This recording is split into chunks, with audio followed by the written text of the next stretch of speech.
이 중고로 산 승용차에서 혈흔으로 의심되는 흔적이 나왔다는 한 차주의 주장이 눈길을 끌고 있습니다.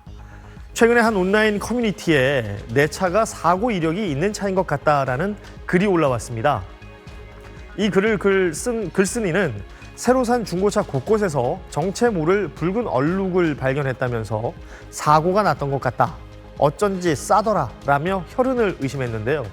이에 누리꾼들은 루미놀 검사를 해볼 것을 권유했습니다.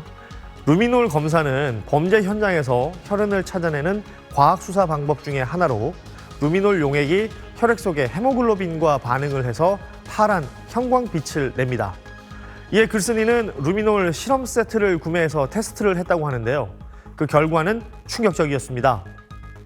차량 내부 곳곳 파란색 형광빛이 선명했기 때문인데요. 다만 루미놀 용액이 굴이나 녹 등과도 반응하기 때문에 혈흔으로 단정할 수는 없다고 합니다. 전문가들은 중고차를 사기 전에 성능 기록부와 사고 이력 정보 등을 통해서 소유자의 변경 횟수 또 사고 이력 등을 꼭 확인하라고 조언하고 있습니다. 이 세입자는 지난 2020년 분양업체 소개로 수도권의 오피스텔 전세 계약을 맺었습니다. 뒤늦게 집주인이 3,500여 채 빌라를 소유한 전세 사기 조직의 일당이고 거래를 주선한 업체가 전세 사기 공범으로 재판받고 있다는 사실을 알게 됐습니다. 집을 소개하고 이런 거는 분양팀이 다 하고 전세에 관해서 설명도 분양팀이 다 하고 했는데 분양팀 변호사 측에서 분양 말고 전세에는 전혀 관여하지 않았다. 그렇게 주장을 하는 거죠. 현행법상 분양업체는 분양의 매물을 광고하거나 임대차 계약을 중개할 수 없습니다. 하지만 상당수 업체가 전세가로 매매가를 충당하는 이른바 동시진행수법을 활용해 분양과 전세를 동시에 진행하고 있는 것으로 확인됐습니다. 국토교통부가 분양업체가 올린 온라인 광고를 조사해보니 10건 중 6건가량은 분양과 전세를 동시에 표시해 광고하고 있었습니다. 부동산이 직접 등록한 광고도 문제가 많았습니다. 건축물 대장에 존재하지도 않는 주택을 있는 것처럼 속여 SNS에 올리거나 근저당이 설정된 빌라를 융자 없음으로 표기한 경우 등 한 달 동안 200건 정도의 불법 온라인 광고가 적발됐습니다. 불법 미끼 광고에 속지 않기 위해선 국가공간정보 포털을 통해 업체의 등록과 자격 여부를 확인하고 건축물 대장과 등기부 등본 등을 꼼꼼히 살펴봐야 합니다. 국토부는 불법 의심 광고를 게재한 분양대 행사 10곳과 관계자 29명을 수사 의뢰했습니다.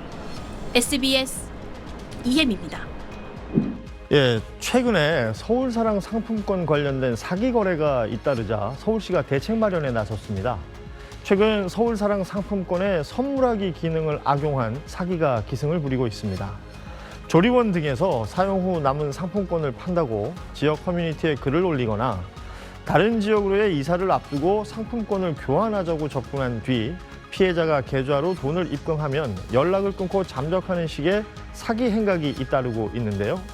이 때문에 서울시는 선물하기 기능 제한 검토와 함께 서울페이 앱을 비롯한 시 보유 매체를 최대한 활용해서 소비자들이 사기 피해에 노출되지 않도록 적극적으로 홍보할 방침입니다.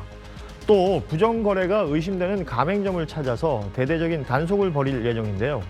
가맹점 전체 매출 대비 상품권 결제가 과도하게 많거나 가맹점이 있는 자치구 외에 다른 자치구 상품권 결제가 이뤄진 경우 등이 의심 사례에 해당됩니다.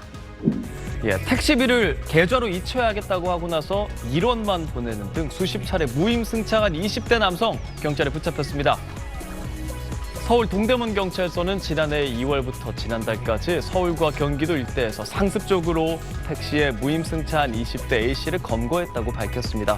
범행 방법은 이랬어요. 기사님 요금을 계좌로 이체해드릴게요라고 한 거죠. 그리고는 보내는 사람 항목에 15,000원 이렇게 숫자를 입력해서 마치 요금, 그러니까 이 금액을 보내는 것처럼 택시기사에게 보여준 거죠. 그리고는 실제로는 1원, 10원 이 정도만 보낸 겁니다. 택시기사들이 바쁘니까 입금 알림만 확인하고 금액을 자세히 들여다보지 않는 점을 노린 겁니다. A씨, 이 같은 수법으로 30번 넘게 택시 요금을 안 내고 달아났습니다. 경찰은 A씨를 상습 사기 혐의로 검찰에 구속 송치했습니다.